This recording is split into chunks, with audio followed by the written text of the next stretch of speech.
So here we are at the conclusion of the 42nd Witten family reunion. And we're here with some of the matriarchs of my family. And we just wanted to be able to pass down some history. So we're just going to have a quick question and answer session and just letting them reflect and share some wisdom and knowledge with us. So at this time, if you all could introduce yourselves, tell us your name and how you're related to the Whitneys. Start with you, ma'am, to the left. My name is Katie. I'm named for my mother, and I'm a Witten because I was born one. Okay. Yeah.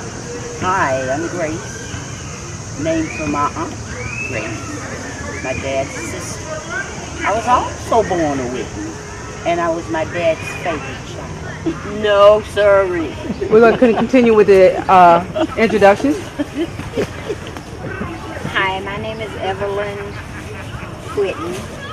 I'm just named after one of my father's sisters also. Her name was Evelyn. And I was her favorite. And last but not least, ma'am. I'm Gloria Watts. I'm one of the oldest nieces. I'm Nanny Van Witten's second oldest child. All right. So, clearly you all have been around to see the family reunion and the family in itself grow by leaps and bounds. So, I guess where we can start if you just give us a memory from where the family started. Just one of your fondest memories or memory from when you all were growing up and how the families used to get together. Great. Okay. We started out in Stanford, West Virginia. We lived in a small coal mining town, Statesville. Every Sunday, our dad would put us on the back of his truck. Didn't have no cover on it either. And we would go to his parents' home every weekend, where we met all of our uncles, aunts, all his siblings, and their children. So that way we got a chance to know them as well as know their children. At one time, we knew every first cousin in our family. Family has gone, leaps and bounds now, and we've gotten away from knowing all of their children. But at that point, we knew every first cousin. It's beautiful. Anybody else have a memory about the first gatherings? I remember riding the truck on the back of it. It would be at least 30 kids and grandkids, cousins, and neighbors on the back of this rickety truck. But we were all happy to be on it. Never was an accident or anything. In the front, it'd be the youngest baby kids and the oldest adults. But we all would get there. And I remember as a child that we would get a nickel for every uncle that we could name. And a lot of us didn't get nickels, but I did. And I do remember that, just to make sure that we knew our families. I've come to every family reunion. I've never missed one. I'm proud of it. Love my aunts, love my family. And Kate? My fondest memory, and this is crazy. My dad would get to Stanford, and he would get no hit. That was nice. And my mom and everybody would be saying, don't do that because I don't want you driving that truck tanked. So he would do that each time he went to Stanford because he was with his family. And when we would go home, I kid you not, the roads would turn and turn. My dad never had an accident. Took us home safely. We'd be, too silly to realize Dad drunk. We shouldn't be riding with him. But that's my fondest memory of how God took care of us on the back of that truck. And then adding to that, the older siblings, there was a point in the road just before we got down to the bottom of the hill. They would all get off the truck and leave us little kids on the truck because we didn't know why they were getting off. Because Dad had to make that real sharp turn, and they thought he would turn over. So I guess they figured we're gonna let them go with the truck. We getting off and walking down the hill, and they did. And then they would jump back on Back the on the truck. truck, and Dad never knew they got on. But we were on that truck and happy. Yes. Wouldn't miss a Sunday. We didn't know he was drunk. Mama did. I'm ready. Well, since I'm the youngest of them, I do remember that my dad always had this one with him. She was a crybaby. This was his dirty gal, and I was his red gal. He said when I was born, I was so small he could hold me in the palm of his hand, and he named me red gal. And then when she came along, she's only a few months younger than I am. He called her his big red. So I was his red gal and this was his big red. So we grew up like sisters and brothers. We never even, I didn't realize they were my nieces and nephews until I was much older. Yeah. Because we all lived in the house together and we were all happy. And hey, that was life back then. And we really, really enjoyed each other. No fighting and fussing. So that must have been quite enjoyable to actually grown up with your family, and it sounds like your cousins, your nieces and nephews were your friends. You didn't need, We didn't need outside. Our mother made us love each other, and I think now that's why we didn't have a lot of outside friends. We had acquaintances and neighbors. They all would come to the house. We never could go, and our daddy didn't allow us to spend the night at nobody else's house. Now they could come to our house and spend the night, but we weren't allowed to go spend the night anywhere.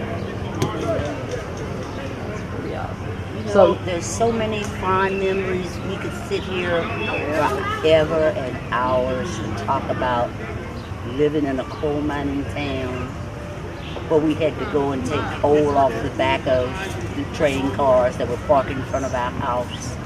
We'd unload those coal because that's what we burned back in the day. We had no running water. We lived by hydrant on the street. We had outdoor toilets. We call them outdoor houses. But we could go on and on and on and talk about growing up and wish that there was some way that all of the family would have been able to enjoy the upbringing that we, 10 of us, had, and had no idea we were poor like everybody else, but we thought we were rich. We had the best of everything with no money. How they did it, I don't know. Well, a lot of hand-me-downs. They got the hand-me-downs. Thank God I was the tallest. I was the meanest. So I got all the new stuff.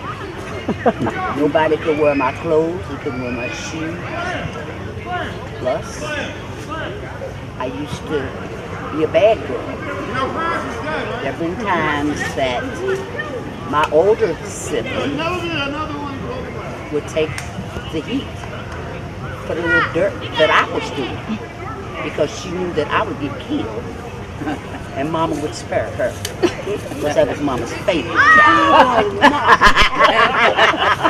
I was Mama's little whiny cat, and I think she got sick of me whining, so she said, "Go into that." So that's how I got by. So, thankfully, most of us have gotten to know you all, and there are some of us who can reflect and remember of, as you said, your older siblings. So, I'm just going to ask if one of you could just take a memory or share with us a memory of one of your older siblings who's no longer here, so we can pass this down to the generations to come so that they will know. Well, mine Geraldine.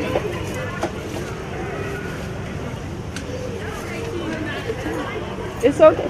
This is why we do this, so we can share. Like I was saying.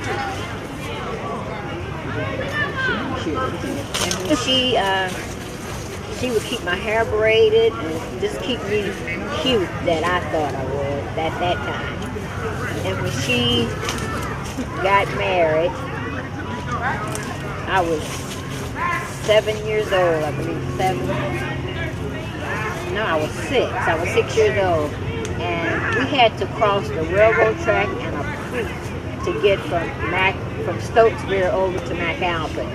She and Ralph got married, and they went to Ralph's father's house the night after the wedding. And when they woke up at 5 o'clock the next morning, I was sitting on that railroad track waiting on her to get up because I did not want her to leave me. Aww. Sweet. Thank you guys so much. Thank y'all. Love you. On Cape? I think my favorite is Nanny. Because she's like a mom. I guess she's my older sister. And by the time Mom had this one and me and Edgar, and she just burned out. So Nanny kind of took us under her wings and kind of, she'd tell you what you do, what not to do. So I would say Nanny was my very special lady.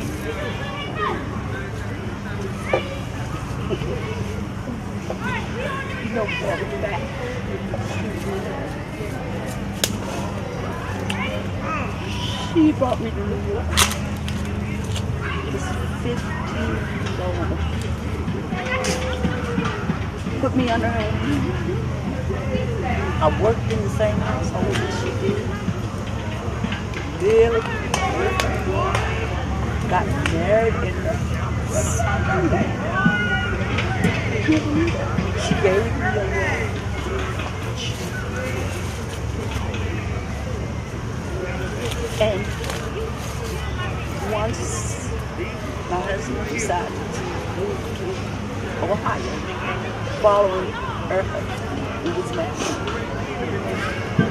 he felt that because when we would come to Ohio, I just loved, because I love my family. I would come here and he said, if I can find, he told Mac Moon, if I could find a job in Ohio, I would let you would move here so Grace wouldn't have to work, because at that time I was working. So that's what he did. He found a home in Dayton with Miss Evelyn. Came back to New York with Mac Moon and a truck to us to Ohio. He said, I'm not going. I'm not leaving my sister who has taken care of me all my life. I'm not leaving her here in Cortez. You go. You take the kid. She wasn't having that. She said, no. You're going to Ohio with your family. That was one of the hardest. But I had to do was to leave them.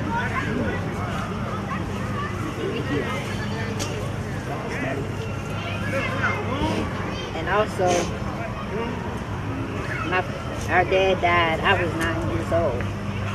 And I had a brother, Jimmy, one of our older brothers. And he knew Dad had gone. He would come from Cleveland every year.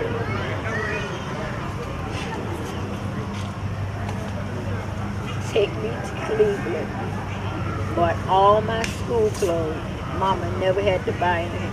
I was always the sharpest dressed in my school. All the girls wanted to borrow my clothes because he would let me go to the store and pick anything I want. He didn't care what it cost. If you want it, you can have it. I come back home with so many clothes, and this was every year until I was in high school. I mean, graduated from high school. We never missed a year. You know, it's funny how you say pick out. Because we were all close. I was asking for memories, and I just want to make sure we don't miss anyone. What about Uncle Jesse? So we have Can you tell Uncle the story Jimmy about Uncle and Uncle Jesse? Jesse and See, Uncle Edgar. I lived in New York with Jesse and Nanny. And we did domestic work out on Long Island. And then on Thursdays, our day off, I was the babysitter, Nanny was the cook, and y'all's grandfather, he was like the butler, he's the driver. So it was like a family thing. They brought me on like their daughter, but they were keeping the house, and I was the babysitter. We'd come in on Thursday, and our brother Jesse, who we thought was the finest man that ever walked the streets in New York. At that time, he had an open-faced crown, gold crown in front of his mouth. And we would go in on Thursdays, and he was a taxi driver. Oh, we thought we were the hottest things in New York, and he had no idea where we were. But yeah, and then, I can go down the line. Speaking on Uncle Jesse, he taught most of us to drive. Yeah, taught me to drive. He was the smoothest driver. And now I can take a curve at 90 miles an hour. And that's the God's truth. My kids here can tell you. We will never bounce. He taught us how to lean into that curve and come back out. He taught us all how to do road travel. If you're traveling in a pack, you don't break it, don't fall behind. You travel who's ever on lead, you keep a speed that everybody comes. But that last person better stay intact. You stop for something, everybody stop. Get back on the road, everybody. But he taught us all how to drive. To this day. And to this day, we still do that. We do still it. travel like We that. still follow that rule That's because a my golden husband came out of New York from behind him. And you know what kind of driver he was. Can you guys tell us about Aunt Ruth and how she used to love Uncle Jesse? Okay. All right, Ruth. Okay, I'm Ruth, maybe 12, maybe. May not even been that old. When Uncle John, with my brother John, and Jesse came home from World War II. The space between us was so much different. They were grown and we were kids. So when he came and this handsome man came in his uniform, Mama had us all sitting around the table. And lo and behold, Miss Willie Ruth Boyd was over there winking at her brother. He was, honestly. You know, I'm not bragging, but we had the best looking brother. Oh, I could see how the women went after him. Oh my God, Jesse had that gold crown and that big smile. That beautiful smile. And Jack of all trades could do everything. His hands, who get their hands manicured? Always back in the day. Always back in the day. That was when they had processing. His hair was processed. His nails was manicured. His feet were manicured. He was one clean brother. And when you would Talk cook about the for egg him, you get ready to cook breakfast for him, the eggs could not have one speck of bacon grease on them. So when we would cook his eggs, we would drain that grease a couple times so that egg would come. And he wanted it sunny side up, flipped a little bit, but that egg had to be just like on a picture. Perfect. It had to be perfect. And we would work to make sure his eggs were. And look, I was just a kid. I was less than 9 years old, but I remember his eggs.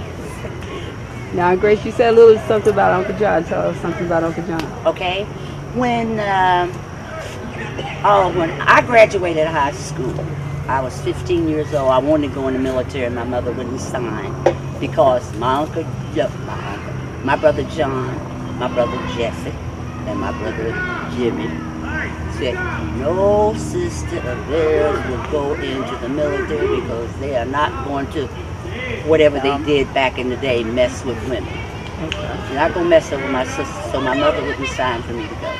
He said, I tell you what, you come to Cleveland, and I'll put you through school. I came to Cleveland right out of high school, I stayed with John, and I babysat all them little Wittens you running around here, Jerome and all. I was their babysitter. That was my my housekeeper for being there. But Jimmy paid for my schooling, took me to Macon, bought all my clothes, paid for my busing. I didn't have no job, didn't want no job. They wouldn't give me no job. Because in exchange for living with John and taking care of the kids, that was, that was out of his pay for that. And every Friday, he had an ulcer. And knowing his wife had an obligation for their 7 children, 6 at that time, because Roger Dodger wasn't born, 6 at that time. And he and I would go out on Lake Erie every weekend and fish, to get fish. So he had fish every day.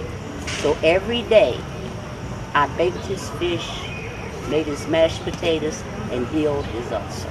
Amen. Yes, sir. Because he ate nothing else. You know, Uncle John, after the family reunions, everybody sort of like spread it out. Uncle John was the one, John Witten, your brother, was the one that says, no, we're gonna, we're gonna keep it going. And I remember going to that one, like I said, I never missed one.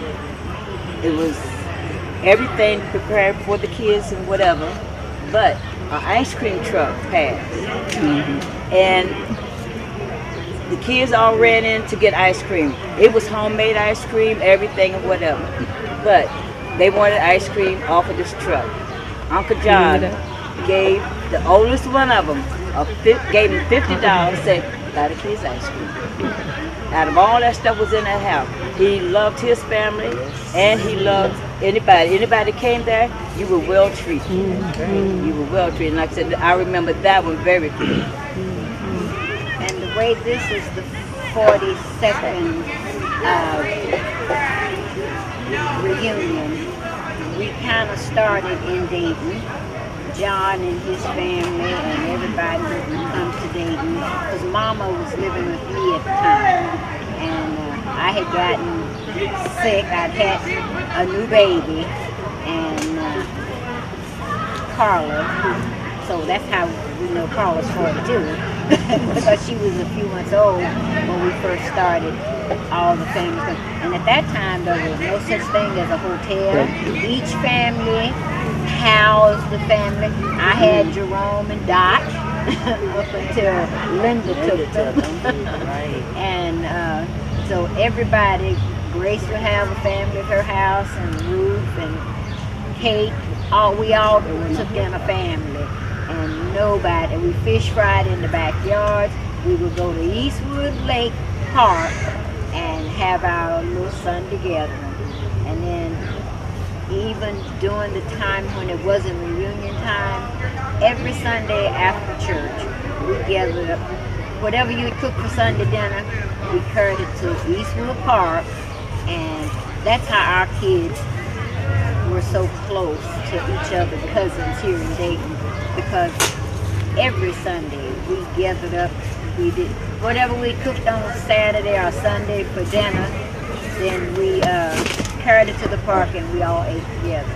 But this reunion started 42 years ago. Mom wanted to see us all together. We went nowhere but Dayton to Cleveland. Dayton to Cleveland. So, and then Ruth moved to New Orleans. I was getting ready to say what a shrewd woman our mother was. Right, moved to New Orleans. Ada Witten was so smooth with what she did. We were spread out. Nanny and I were in New York, and Jessie. It was more so the girls than it was the guys, because when guys get married, they take on their wife and they go that way. But with her girls, she made a pact in her mind that she was going to have all her girls together. She was here in Ohio with Evan and Kate. The two of them migrated from West Virginia to Ohio by way of husbands. We migrated here by way of Katie Witten. She was determined that she would get all of her girls here in Ohio. I first came from New York. Ruth was living in New Orleans. She finagled Ruth to Ohio. Gerald was the last one left down in West Virginia. And then after her husband passed, Katie Witten finagled her to Ohio. So she ended with all her girls in Ohio. Still. And we're still blessed. Still blessed. Absolutely. And that's why when she said, when she wanted her children to meet at least once every year. She didn't care what we met. But and we made 42 strong. It might have got out of hand a little bit with the hotels and the moving around and all that. But it's what she wanted every year. Still doing it. And we still have to applaud you all for doing that, because you all planted the seeds for us to continue this. But before I digress, so Uncle Jimmy. Ouch. He bit Listen. you. You know, it's funny how I'm sitting up here and I'm down near close to the baby. And I was closer to, I don't know why. See, Cleveland with Jimmy, like I said, he took care of me, sent me to school, bought all my clothes, tried to get me to stay in Cleveland. And I said, I can't stay in big, raggedy, old, nasty Cleveland because it is what it is. It's a lot better now. Jimmy wasn't married. He wasn't married at that time. He was single, running Styletown Barbershop at 106 in Witten Park. I was going to John Adams High School. It was business school at that time. And then after he got married to Faith, I felt I was being a little selfish by taking away from his wife. So I said, well, okay, I'm going to go ahead and leave Cleveland. And that's when Miss Nanny picked me up the second time and said, okay, you're coming to New York. And that's when I ended up going to New York, getting married, and staying there with her. But Jimmy is a fisherman. When we couldn't get out there, when John and I couldn't get out there, Jim and I would get out there and go fishing for John. It's always been, you know, one overlapped the other one. And then Jimmy, when after Dad passed, and as Evelyn said, he just took on, you know, Benny, he wasn't the youngest brother, but he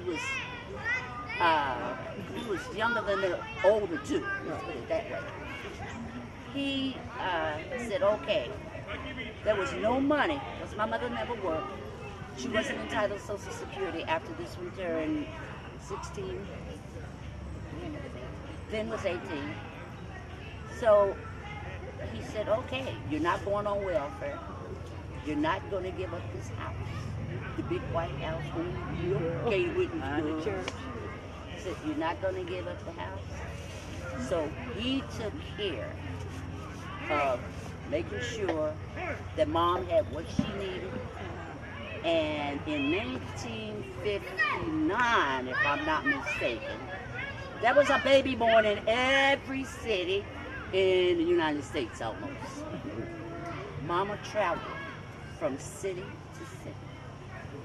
I think Kim might have been first. It was July. July the 5th, Kim came along. Mama was already in Dayton with Kate. Carolyn came in August of 59. She came to New York in August of 59. Timmy came in 59. Then she left New York and went to Cleveland. After Timmy, then Eva came along. Then she went back to Ohio. Then after Eva, then Ramey came along in New Orleans. Then she went to New Orleans. Wherever a child was born, and every one of her kids that could have a kid had one. Because everybody wanted to make sure that Mom was there with them at, during their time of, at that time it was 6 weeks. Stay in the house for 6 weeks. And she came to New New York. York, when you I'm had laying yours. there with the twins Right.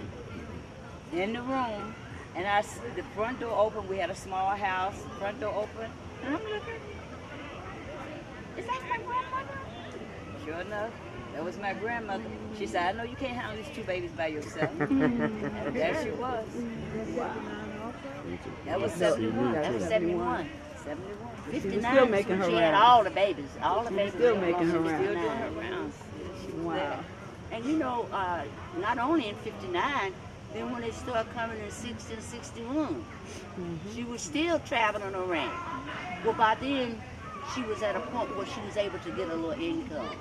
All them years, she didn't have no income. But Jimmy never wanted for nothing.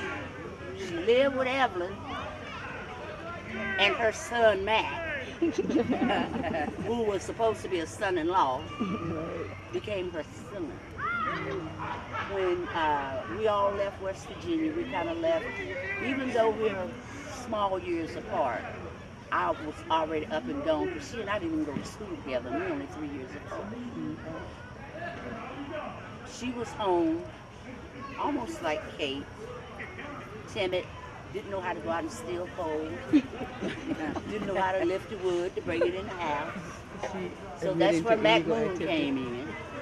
Mac became the son, and he would come in, load up, he called him Miss Witten, come up Miss Witten, load up the coal, after he stole it and bring it to Mama's house, stack up the coal, stack up the wood, so that they would be warm all winter. So that's how, when Mama moved to Dayton, she was the mama, and Mac and Red were her children. Yes. And she ran the Moon household Yes, she did. Yes, she did. with no complaint. No, because she was mama, I was one of the kids. That's right. And Mac was the other. All Mac we was the did mother. was we would shop. Yeah, we did the We shopping. would shop and clean, and she did the cooking. She told you what she was going to cook, what she wanted That's to right. cook. She ran that household. She kept all the kids too. Yeah, everybody's kids. Everybody's kids. And so last but definitely not least, we don't want to forget Uncle Edgar. Edgar, my goodness. Never had a gray hair. Let's have a gray hair. Never had a gray hair. Never ever. Live here with shoe hunters.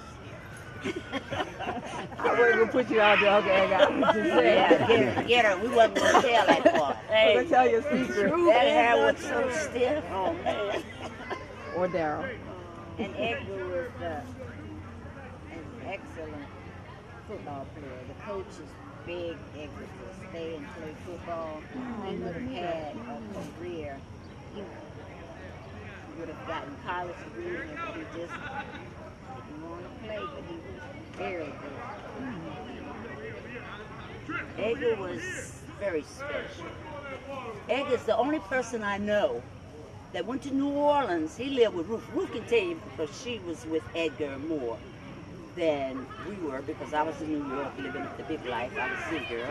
And when he came from New York, after she ran him out of New Orleans, she ran him to West Virginia, and by way of West Virginia, he ended up in New York. He's the only man that I know when he got a job as a pharmacy technician with no degree. But he was a pharmacy tech until he stayed there maybe, because Edgar didn't stay Planet long. He left New York, and then He also got a job at Dow, yes, at Dow Chemical. I forgot about that. and he was a specialist Yes, with no degree, None. whatever. None. Talked his way through there. Yeah, that's how he And got he became what the mix and main paint. He Wow. was cool. He was cool. He was smart. And he left, he ended up he went to Cleveland He for went a back to while. Cleveland. And then he left Cleveland and moved his family to Detroit and started working at Ford Motor Company. And later on in the years, he was a couple years older than Kate. Because if I'm not mistaken, he might have been born in 1936. 37, no, 30, yeah, 36. When he passed in 2006, he had changed his name to Darrell, and he was younger than ever.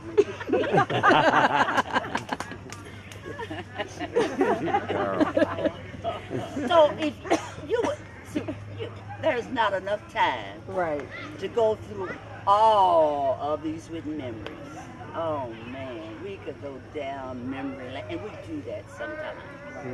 And indeed, we think that that is important. So that's one of the reasons why we wanted to capture this. And we know there's no way we could capture it all, but just to be able to share it with the next generations, and sometimes just watching, not necessarily listening, just to see the pride and the love that you all just exude, just in talking about it and echoing, and the body language that lets us know that everything that you all are telling us and that you're showing us, prayerfully we're showing it back to you all, because we're back here shaking our heads saying, yeah, I remember that, and that's why we travel the way that we do. We know the end car is supposed to wait for everybody else to slide over, and we know who to go to for the certain recipes and things of that sort. So now I have to ask you, now, since you all were there from the very beginning, and here we are 42 reunions later, first off, I would like to thank you all again for planting that seed for this family tree so that we can continue to grow.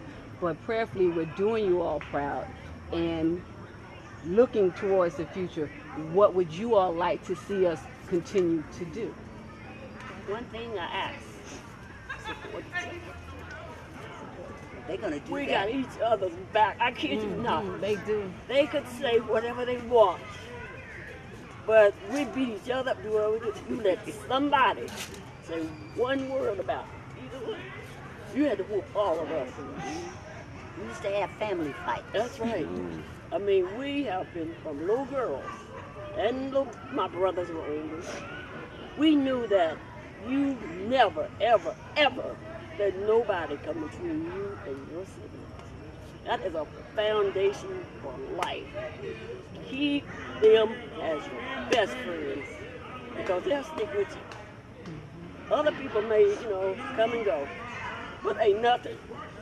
I can't go to her, Ruth. Well, all of them were that way. All you had to say is, so-and-so's going to the hospital. Everyone stands with you.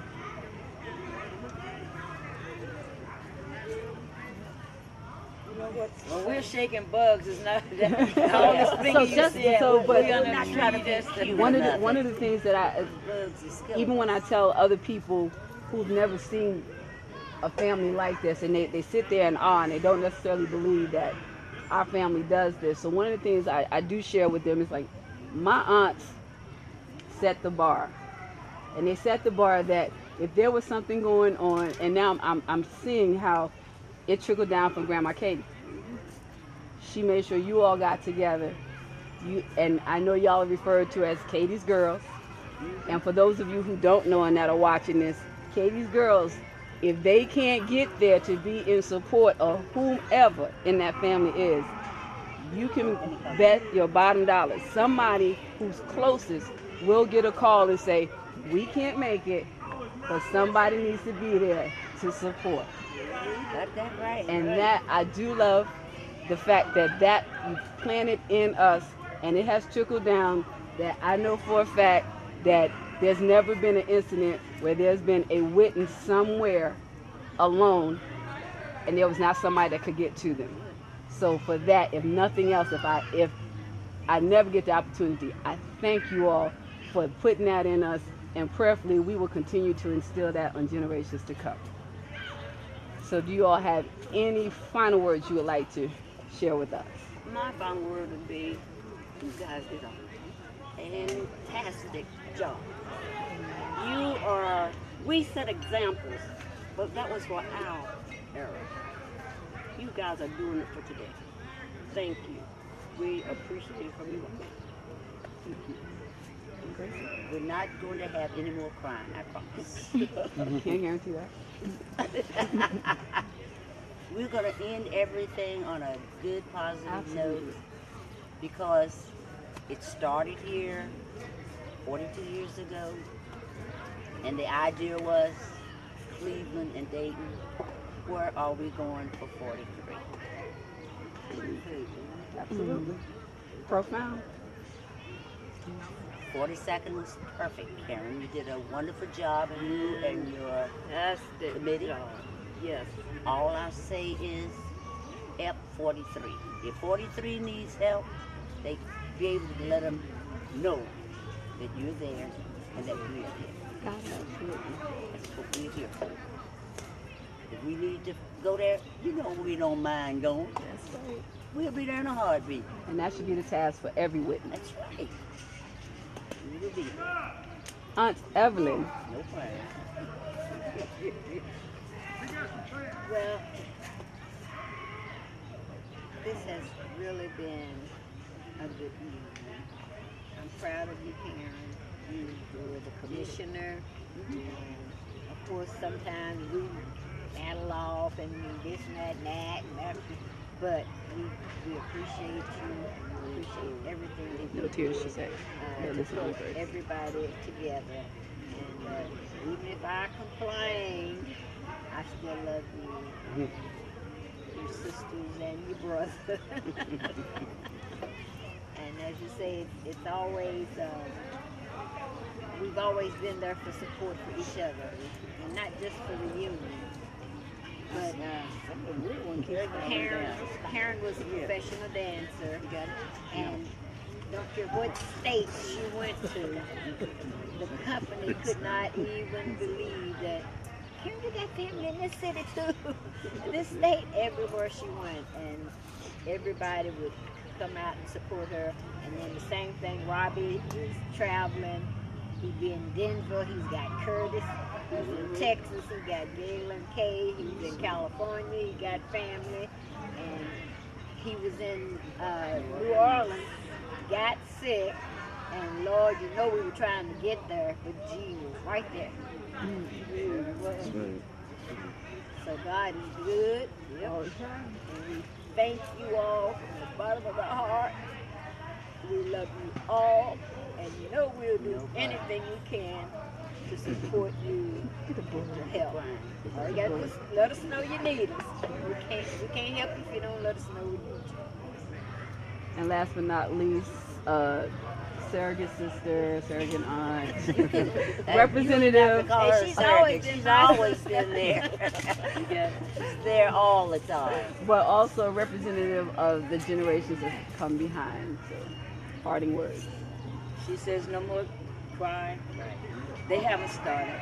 As soon as we head to that parking lot, it's going to be a flood. Yes, ma'am. I feel it already, and I see it on the faces up here.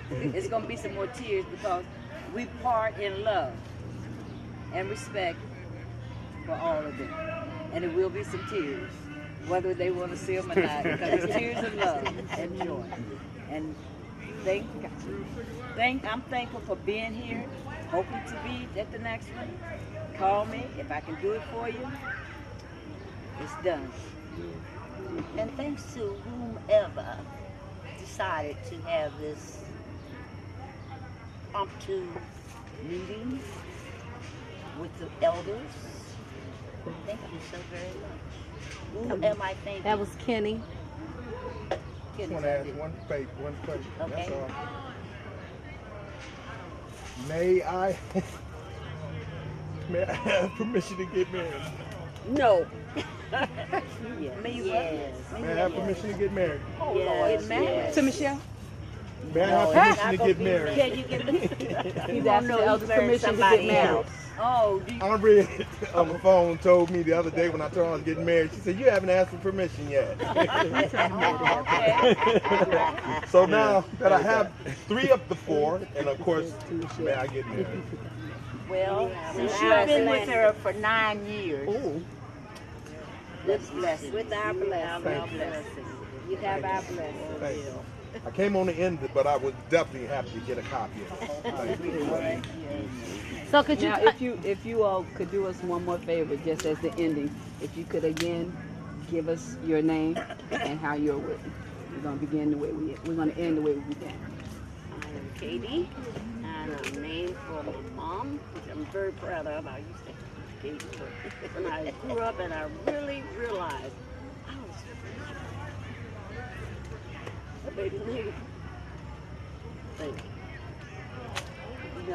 so funny how if you go back to the beginning of John and Rosa, there's a representative in every one of us. We're named for one of Dad's, one of Mom's relatives. And I do know that's going to carry on because you're looking at Gloria And Nari as well. and Nari. I think that's very, very good. My name is Grace. I got the biggest mouth, and I'm not ashamed. I was a daddy too. Always have been. Still is. And we still fight over his bucket when he brought it out of the coal mines after it been set for 8 hours underground with pinto bean sandwich in it. And we used to fight to see who was going to get that bucket when he came out the mine.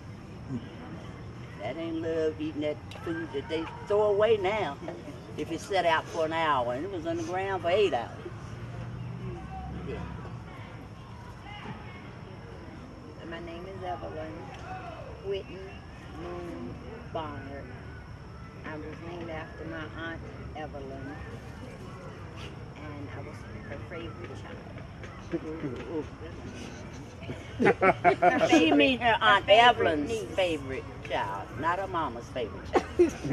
Well, I was Daddy's favorite too. Oh, do we have a sibling rival here? Yeah. Well, who was with him 24/7 when he wasn't with y'all's mama? Dirty chat. Dirty cat. I'm Gloria Watts. I'm the third oldest grandchild. I'm Nanny Witten, who was the oldest sibling of them. And I know I'm the favorite of all of them. That's right, Grandma Witten. Now, that's a fact. That's a fact. That's a fact. That is a fact. There's no doubt about that one. I mean, like I say, I'm the favorite, but all y'all are loved equally. But I know I'm the favorite. Thank you. Yeah. She said,